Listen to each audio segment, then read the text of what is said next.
no futuro da igreja. Se Jesus não vier logo, a igreja vai estar na responsabilidade dos adolescentes, das crianças. E eu olhando aqui para a palavra de Deus, diz: tinha Josias 8 anos de idade quando começou a reinar, e reinou 31 anos. Veja, desde os tempos passados, que teve alguém que se interessou por criança, por adolescente, chegar ao ponto de ser governado por uma criança de 8 anos. Que Deus possa abençoar cada um de vocês e dar dons espirituais para vocês poderem até nos ensinar. Maravilhoso Deus, Pai Santo, diante de Ti estamos.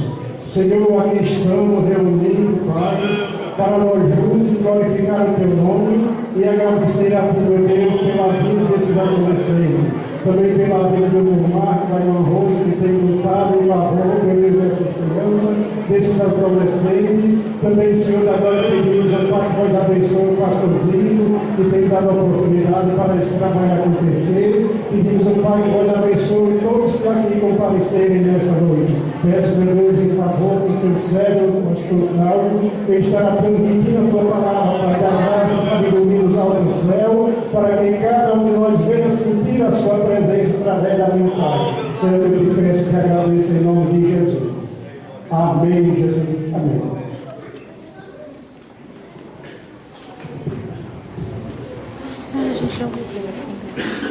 Saúdo a família que Jesus me deu com a gloriosa paz do Senhor. Amém. Por gentileza, tome o vosso assento. Meus amados, eu quero continuar louvando a Deus aqui. Já sentimos bastante a presença do Senhor e agora vamos ver o que o Senhor tem a falar conosco. Já adoramos o seu santo nome. Quero louvar a Deus pela vida de cada um dos adolescentes e parabenizá-los mais uma vez, em nome de Jesus. Quero agradecer a Deus também pela vida do pastorzinho, pastor desta igreja, e também nosso quinto pastor presidente. Deus abençoe o pastorzinho. E mais uma vez eu trago o abraço do pastor José, ali de Botucatu, ao Senhor e a toda essa amada igreja. Posso ouvir um amém? Amém! Graças a Deus. Queridos, eu quero ir na palavra aqui, que eu continuo com meu coração ardendo aqui, para continuar falando aquilo que Deus começou ontem. O tema de vocês está lá em Apocalipse 1:17, e o tema que vocês escolheram é a última parte do versículo que nos diz: não temais, não temas, eu sou o primeiro e o último. Ontem nós falamos sobre não temer, não temer, e desenhamos o barco aqui de Mateus capítulo 14, e todos os adolescentes e toda a igreja estávamos juntos aqui no mar da Galileia, vendo o barquinho sendo açoitado e como é que Jesus resolveu toda aquela situação. E eu disse que hoje, até pedi para o pastor Zito falar sobre o tema que nós falaremos hoje. Deixamos para falar sobre o primeiro e o último. Vamos falar sobre o relógio de Deus. O relógio de Deus. Para tanto, abra sua Bíblia, por gentileza, no Evangelho de Jesus Cristo, segundo escreveu Mateus, capítulo de número 20. Quero pedir aos amados irmãos de Bauru, aqui ao presbítero irmão Luiz, e aos demais amados irmãos de Bauru, que estou tão feliz em Deus, vocês transmitam lá um abraço ao nosso pastor Evair também, em nome de Jesus, viu? Deus abençoe vocês, sempre uma bênção ver vocês, em nome de Jesus. Mateus capítulo 20, nós vamos ler do versículo de número 1 até o versículo de número 7. Está escrito assim: porque o reino dos céus é semelhante a um pai de família, que saiu de madrugada, repita comigo, madrugada, amém, a assalariar trabalhadores para a sua vinha. E ajustando com os trabalhadores a um dinheiro por dia, mandou-os para a sua vinha. E saindo perto da hora terceira, repita comigo, hora terceira, viu outros que estavam ociosos na praça, e disse-lhes: ide também para a vinha, e dar-vos-ei o que for justo. E eles foram. Saindo outra vez, perto da hora sexta, repita comigo, hora sexta. Hora sexta. Fez o mesmo. E saindo perto da hora undécima, hora undécima. Hora undécima. Isto. Encontrou outros que estavam ociosos e perguntou-lhes: por que estáis ociosos todo dia? Disseram-lhe eles: porque ninguém nos assalariou. Disse-lhes ele: ide vós também para a vinha, e recebereis o que for justo. Agora abra sua Bíblia na primeira carta de Paulo aos Coríntios. Primeira carta de Paulo aos Coríntios, capítulo de número 3. Primeira carta de Paulo aos Coríntios, capítulo de número 3, versículo 11 ao versículo 14. Aleluia. Vamos entender hoje o relógio de Deus e depois perguntar que horas são. Vamos lá. Primeira carta de Paulo aos Coríntios, capítulo 3, versículo 11 a 14 nos diz: porque ninguém pode pôr outro fundamento além do que já está posto, o qual é Jesus Cristo. E se alguém sobre este fundamento formar um edifício de ouro, prata, pedras preciosas, madeira, feno, palha, a obra de cada um se manifestará. Na verdade, o dia a declarará, porque pelo fogo será descoberta, e o fogo passará, ou melhor, o fogo provará qual seja a obra de cada um. Se a obra que alguém edificou nessa parte permanecer, esse receberá galardão. Quantos podem dizer amém por essa palavra? Se você quiser deixar a sua Bíblia aberta, aí em Mateus capítulo 20, vai ajudar a compreensão de todos. Queridos, eu queria dizer aos adolescentes aqui, adolescentes, olhem para mim, todos os adolescentes aqui, olhem para mim. Deus nos chamou para sermos especialistas. Deus nos chamou para sermos especialistas. Esse servo do Senhor aqui trabalhou a vida dele inteira na Ford. É uma montadora de automóveis. E eu me lembro bem da história que eu aprendi de um homem chamado Henry Ford. Henry Ford foi o primeiro homem no mundo que quis criar carros em série. Antes de Henry Ford, só os magnatas, os milionários desse planeta mandavam confeccionar carros. Mas Henry Ford disse: eu vou fazer carros em série, Então ele chamou uma mente brilhante para arquitetar a engenharia da linha de montagem. Naquela época, olha, adolescentes, preste atenção em mim aqui, depois você olha para as meninas lá. Ele mandou chamar a mente mais brilhante da engenharia naquela época. Era um anão retorcido, todo defeituoso, chamado Charles Steinmetz. Henry Ford mandou contratar Charles Steinmetz e ele elaborou a linha de montagem da Ford. Só que 8 meses se passaram e houve um problema na linha. Parou a linha de montagem. Então os engenheiros que já eram funcionários da Ford não conseguiram resolver o problema. Os eletricistas da época, todas as pessoas que trabalhavam ali, ninguém sabia onde estava o problema. Então Henry Ford teve uma ideia: eu vou chamar Charles Steinmetz, ele conhece o que ele fez. E chamou aquele anão retorcido. E ele veio ali com algumas ferramentas rudimentares, alguma chave de fenda, alguma ferramenta grosseira. E em 40 minutos ele voltou a fazer a linha funcionar, a linha de montagem. Ele foi embora e depois mandou a conta para Henry Ford. Total da conta, $10 mil. Henry Ford, sendo milionário, mas não é bobo, olhou e disse: espera um pouco, pouco, acho que ele errou na conta, mandou uma carta para ele: Charles, acho que você errou na conta. É impossível por 40 minutos de trabalho com ferramentas rudimentares te pagar $10.000. E ele mandou a resposta: pelos 40 minutos de trabalho com a ferramenta rudimentar, te cobrarei $100, mas pelo meu conhecimento te cobrarei $9.900.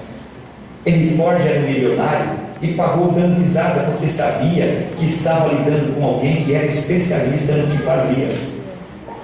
Aonde isso tem a ver conosco? Deus chamou-nos para ser a sua igreja, e Ele não tem ferramenta rudimentar. Nós temos a ferramenta poderosa chamada o Espírito Santo, que habita em cada um de nós. Deus quer fazer de todos nós especialistas naquilo que Ele nos chamou para realizar através de nós. Quantos entendem isso? Amém. Então você vai entender que chegou a sua hora de ser especialista no que você faz. Por quê? Porque o texto que nós lemos, meus amados, nos revela que desde dos tempos eternos, Deus projetou salvar os seus servos. Cada um de nós que estamos aqui, Deus projetou salvar-nos. Agora preste atenção. E agora, no texto que nós lemos de Mateus capítulo 20, Jesus vem trazendo um mapeamento desse plano de salvação. Ele vem mostrando para nós o projeto dele nesse trajeto da salvação. Quando Jesus narra esta parábola que nós lemos aqui, ele estava dizendo: eu estou indo para o meu Pai, mas eu estou deixando trabalhadores responsáveis para cuidar do meu projeto. Aleluia. É isso que ele está falando aqui. E ele está dizendo: e haverá o dia que eu regressarei para a prestação de conta com as ferramentas que eu lhes dei. Quantos entendem isso nesta noite, em nome de Jesus? Se não, os irmãos percebam que no versículo 1 aí, que nós lemos de Mateus capítulo 20, o Senhor Jesus começa falando da madrugada. Por isso eu pedi para você repetir madrugada. Ou seja, ele como proprietário saiu pela madrugada a buscar trabalhadores para a sua vinha. E a pergunta que fica para nós é: então quem eram os trabalhadores da madrugada que Jesus encontrou? Numa análise teológica dentro da palavra de Deus, que é o estudo da palavra, nós descobrimos que os trabalhadores da madrugada foram os patriarcas e os profetas. Por quê, pastor Cláudio? Veja que a Bíblia Sagrada revela claramente que os patriarcas e os profetas, eles não tinham a perfeita revelação da palavra de Deus. Eles não tinham a Bíblia na sua mão, de Gênesis a Apocalipse, como Deus confiou a nós. Eles não tinham, eles tinham o rolo da lei. E é bom lembrar que isso só aconteceu com o Pentateuco muito tempo depois de Moisés. Preste atenção no que eu quero te dizer. Quando lá o escritor anônimo aos Hebreus, no capítulo 11, no versículo 9, ele diz assim: e todos estes, os profetas e os patriarcas, tendo tido testemunho pela fé, não alcançaram a promessa. Adolescentes, preste atenção aqui comigo. Não converse agora. Não converse. Preste atenção. Quando Jesus está dizendo aqui através do escritor anônimo aos Hebreus, ele está dizendo: eles tiveram conhecimento só para aquele momento. Eles não tinham a revelação futura. Ou seja, os patriarcas e os profetas, a eles Deus se revelou só para aquele momento. Eles não tinham a Bíblia, eles não sabiam que Jesus viria, eles não tinham essa consciência, eles não sabiam a data, quando isso ia acontecer, os sinais, eles não tinham isso. Eles eram os patriarcas e também os profetas. Mas eu e os irmãos temos um privilégio ímpar. Qual é, pastor Cláudio? A plena revelação do plano da revelação, da redenção de Deus para a humanidade está na sua mão e tem que entrar no seu coração. Quantos entendem isso nesta noite, em nome de Jesus? Querem ver uma coisa? É por isso que lá no livro do Êxodo, no capítulo 3, no versículo 14, quando Moisés é enviado ao povo para tirá-los da casa da servidão, o que aconteceu ali? Moisés diz assim: Senhor, se eu for até os teus filhos, eles me perguntaram o seu nome, eu direi o quê? Qual é o teu nome? E o Senhor disse: Yahweh, Yasher, Yahweh, eu sou o que sou. O que Deus estava dizendo ali no original para Moisés é: Moisés, quando perguntarem o meu nome para ti, você vai dizer: eu sou o que você precisar que eu seja. Aleluia. Na fome eu sou o pão, na sede eu sou a água, na adversidade eu sou a vitória, na morte eu sou a vida. Quantos podem glorificar o nome do Senhor por isso? Aleluia. E por eles, irmãos, não terem essa revelação, o Salmo de número 84, versículo 7, diz que eles eram conduzidos de força em força, de força em força, de força em força. Ou seja, eles eram guiados passo a passo. Deus nunca revelou o que ia acontecer para eles lá na frente, como revelou para mim e para vocês através da sua palavra. Quantos entendem isso? Esses são os trabalhadores da madrugada. Veja que Jesus, lá em João capítulo 8, versículo 56, Jesus falando acerca do Monte Moria, ele diz assim: Abraão viu o meu dia e se alegrou. Por que Jesus falou assim em João 8,56? Por quê? Porque um dia Abraão viu o dia do Senhor. Que dia era esse? Gênesis capítulo 22, quando ele colocou o próprio filho dele sobre o altar, e quando ele levantou o cutelo para imolar Isaque, Deus bradou do céu e disse: Abraão, Abraão, não faça mal ao moço, porque agora sei que tu temes a Deus e não me negaste. Era o próprio Deus que estava lá no Monte Moriá junto com Abraão, e não me negaste o teu filho, o teu único filho. O que Abraão fez? Olhou para trás e viu quem? Um cordeiro, Jesus. Viu. Ele pega o cordeiro, dá licença, pastor Daniel, pega o cordeiro e vai levando. O que aconteceu? Ele tira Isaque do altar. Entre o Abraão, que era o pai, e Isaque, que era o filho, estava o cordeiro de Deus que tira o pecado do mundo. Aleluia.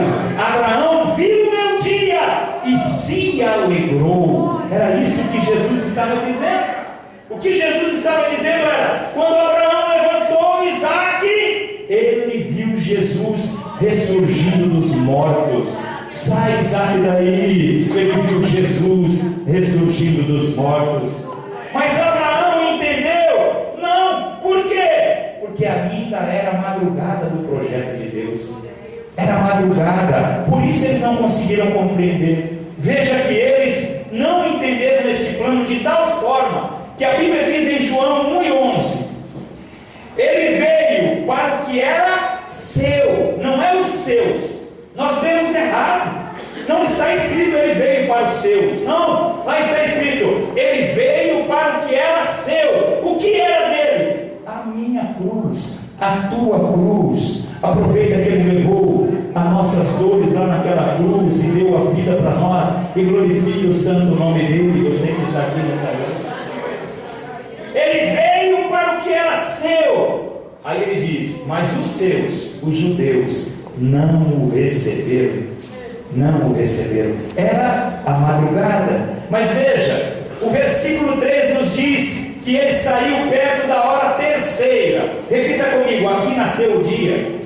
Aqui nasceu o dia. Você pode estar falando, mas pastor Cláudio, esse negócio é só para você ficar mentalizando isso aí. Aqui nasceu o dia, a hora terceira nasceu o dia. Olha que coisa linda é o projeto de Deus. Dá uma olhada, a hora terceira no relógio de Deus, ou no relógio judaico, era entre as 8 e as 9 da manhã. Repita comigo, 8 e 9. 8 e 9. Sabe que hora é essa? É a hora da inauguração da igreja.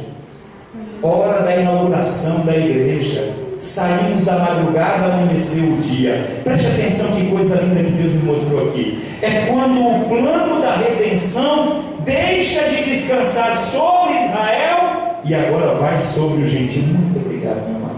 Vai descansar sobre os gentios. Escute isso.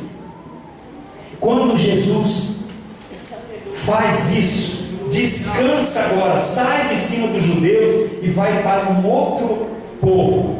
Quando eu olho a Bíblia em Atos capítulo 2, versículo de número 15, Pedro diz assim: estes homens não estão embriagados